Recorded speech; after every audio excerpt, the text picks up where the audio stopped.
Tome su Biblia y ábrala en el capítulo 15 de 1 Corintios. 1 Corintios capítulo 15. Vamos a regresar a nuestro estudio de Corintios esta mañana. Hemos estado estudiando 1 Corintios por varios años y hemos estado disfrutando mucho conforme hemos estado avanzando. Terminamos el capítulo 14 hace algunos meses atrás y entramos a otros temas de los que hablamos y ahora regresamos al tiempo de otoño. Vamos a regresar al capítulo 15. Ahora, realmente no voy a comenzar una exposición cuidadosa versículo a versículo del capítulo 15 hasta la semana próxima, cuando esperamos que todo el mundo esté de regreso y listos para empezar. Pero lo que quiero hacer esta mañana es darle un panorama del capítulo 15 en su totalidad. Este es un capítulo de 58 versículos y nos va a tomar un poco de tiempo cubrirlo párrafo por párrafo. Y entonces pensé que será más benéfico para ustedes, antes de que lo dividamos en párrafos, si tan solo vemos el panorama completo del capítulo. Y eso es lo que quiero que vea esta mañana. Quizás no va a ser algo revolucionario o nuevo para usted, pero quiero que vea el desarrollo del argumento de Pablo en el capítulo 15 y cuán crítico es que entendamos la realidad y la esperanza de la resurrección de Jesucristo. Esta es la piedra angular de la teología cristiana, y entonces demanda un estudio cuidadoso. Este es el capítulo más grande en la Biblia del tema de la resurrección, y entonces vale la pena entenderlo de manera panorámica. Y después regresaremos, comenzando la semana próxima, y entraremos párrafo a párrafo para escarbar las profundidades del tesoro de este capítulo. Job hizo la pregunta: si un hombre muere, ¿volverá a vivir? Pero Job no es el único que hizo esa pregunta. Me atrevería a decir que todo ser humano con un cerebro que opera, que jamás ha vivido, ha hecho la pregunta acerca de la inmortalidad. ¿Hay vida después de la muerte? Ahora, podría haber personas que no creen que la hay, pero por lo menos han enfrentado esa pregunta. En la ciudad de Corinto se habían levantado algunas personas que habían negado la resurrección. Si usted ve el versículo 12, encontrará el problema que llevó a la escritura del capítulo. Dice: si Cristo se predica que Él resucitó de los muertos, ¿cómo hay algunos de vosotros que dicen que no hay resurrección de los muertos? Es aparente entonces que en la ciudad de Corinto habían algunas personas negando la resurrección, y quizás incluso se encontraban dentro de la congregación de la iglesia corintia. En la mayoría de los casos, como hemos visto, los errores de la iglesia corintia eran errores prácticos, eran errores de conducta.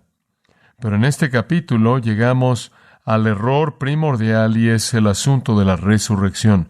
Algunos de ellos estaban negando la resurrección. Bueno, eso tiene resultados tan increíbles y ramificaciones que Pablo debe tratar de manera muy fuerte con un error como ese. Negar la resurrección de Jesucristo es destruir la base entera de la fe cristiana. La fe cristiana no está basada primordialmente en las enseñanzas de Jesús. No está basada en la vida de Jesús. No está basada en la compasión de Jesús. No está basada en los milagros de Jesús. Ni siquiera está basada en la muerte de Jesús. La fe cristiana está basada en todas esas cosas, culminando en la resurrección de Jesucristo de los muertos. Y si usted no tiene la resurrección, usted acaba de destruir todas esas otras cosas. Y Pablo se da cuenta de esto, y entonces el capítulo más largo en el libro está dedicado al error de decir que no hay resurrección. Él lo aborda cuidadosamente aquí. Ahora, a lo largo de la historia de la humanidad, la pregunta de la vida después de la muerte se ha infiltrado en la sociedad. Todo hombre, toda sociedad, toda religión, todo sistema siempre ha tenido que enfrentar esta realidad. Por ejemplo, usted puede considerar todas las religiones del mundo y encontrará la idea de la inmortalidad ahí. Los himnos de la Babilonia antigua, los himnos de la Siria antigua, sus épicas religiosas tratan con el asunto de la inmortalidad y la vida futura. Algo de la literatura más antigua en el mundo sería el libro egipcio de los muertos, y gran parte del libro egipcio de los muertos se centra en torno a la inmortalidad. Si usted sabe algo de la cultura egipcia o de las pirámides o algo de las tumbas y procesos de sepultura de Egipto, usted sabe que esta era una preocupación primordial.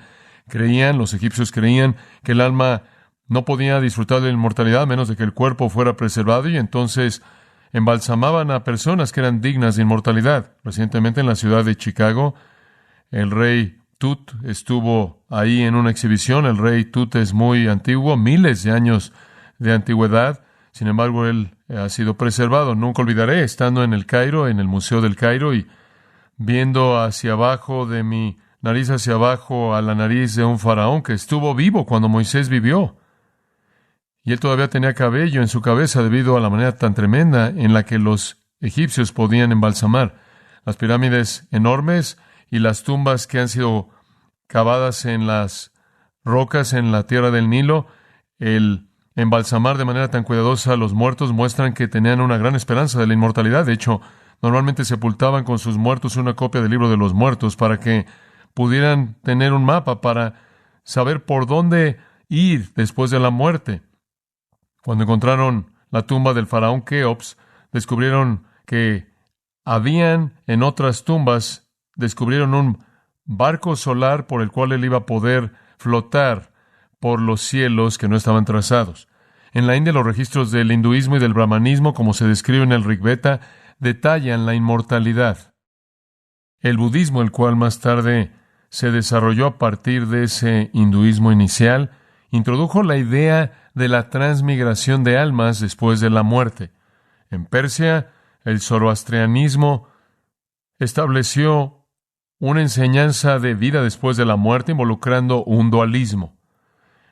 En la religión griega antigua, por ejemplo, hubieron creencias en muchos dioses y en una vida futura con esos dioses.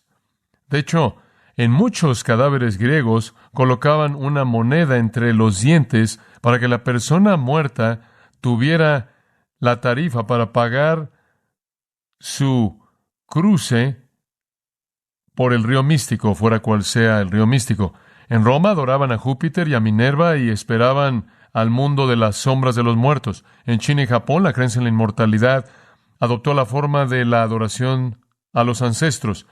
En la cultura india americana, con mucha frecuencia un indio era sepultado con su arco y su flecha, y con frecuencia su pony también, para que tuviera todas esas cosas cuando él llegara al terreno en donde iba a cazar de manera feliz. Como puede ver, siempre ha hecho una gran diferencia con el hombre, que hay más a la vida que tan solo lo que está aquí. El hombre nunca ha estado satisfecho con asumir que él no es nada más que un rayo de conciencia entre dos extremos, que él es protoplasma esperando convertirse en estiércol. El hombre siempre ha anhelado ser algo más allá de eso. Mi papá solía contar la historia del pequeño niño ciego quien estaba con un cometa y alguien le dijo: bueno, no puedes ver tu cometa, tu papalote, ¿cómo sabes que está ahí? Él dijo: puedo sentir cómo jala el hilo en mi mano. Y así es con el hombre. Él no puede entender la inmortalidad y él no puede tener idea de lo que está ahí afuera, pero hay algo que jala su alma que dice que hay algo ahí.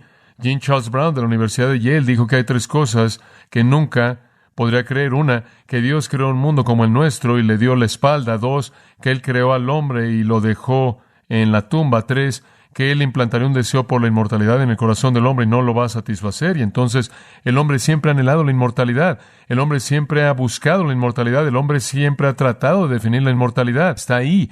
Él siente el jalón en su alma y la palabra de Dios confirma esta conciencia del hombre. La palabra de Dios confirma este entendimiento innato del hombre, porque repetidamente la Biblia habla de la vida después de la muerte. La Biblia dice que hay una vida después de la muerte para toda alma, o en el infierno eterno, o en el cielo eterno. Así lo dice Mateo 25:46. Jesús dice en Juan 5 que algunos serán resucitados a la resurrección de condenación y algunos serán resucitados a la resurrección de vida. Hay vida eterna y hay muerte eterna. Hay un infierno eterno y hay un cielo eterno. La vida después de la muerte es una realidad. La Biblia es clara en eso. Ahora, al buscar el lado positivo de la vida después de la muerte, llegamos a 1 Corintios capítulo 15, el cual detalla para nosotros la importancia de la resurrección de Jesucristo y lo que significa para aquellos cuya fe está en Cristo.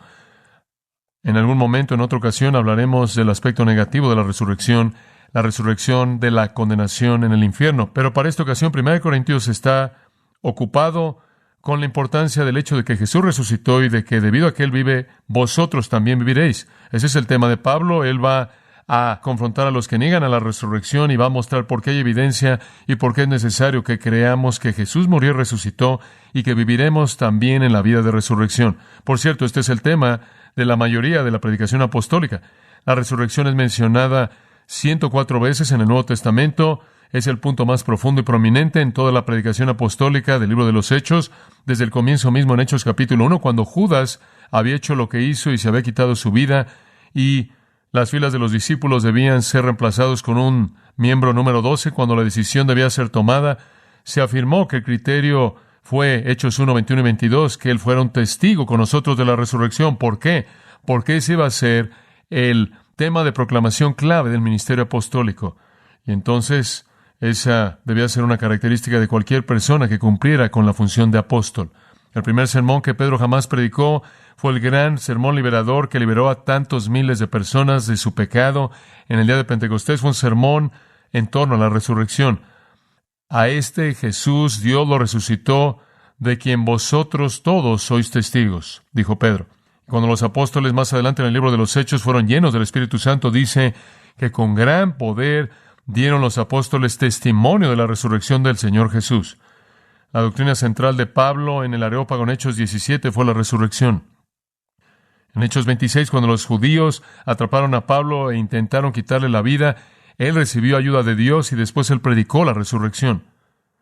Y entonces la resurrección es básica. Sin la resurrección, la muerte de Jesucristo se vuelve la muerte heroica de un mártir confundido o la muerte patética de un loco, la ejecución de un impostor. Y ninguna de esas cosas va a ayudar en nada a nosotros. Pero con la resurrección de Jesucristo, su muerte se vuelve una muerte expiatoria significativa que paga el precio del pecado y libera a aquellos que tienen fe a vida eterna. Y entonces, como cristianos, nos congregamos en torno a la resurrección. Es la médula de nuestra fe. Usted no puede ser un cristiano y no creer en la resurrección. En Romanos 10, 9 y 10 dice que si confesares con tu boca que Jesús es el Señor y creyeres en tu corazón que Dios le resucitó de los muertos, serás salvo. La salvación depende de esa creencia en la resurrección. Entonces, cuando usted oye a alguien que no sabe si cree o no en la resurrección, usted sabe que acaba de conocer a alguien que no es salvo, sin importar lo que diga.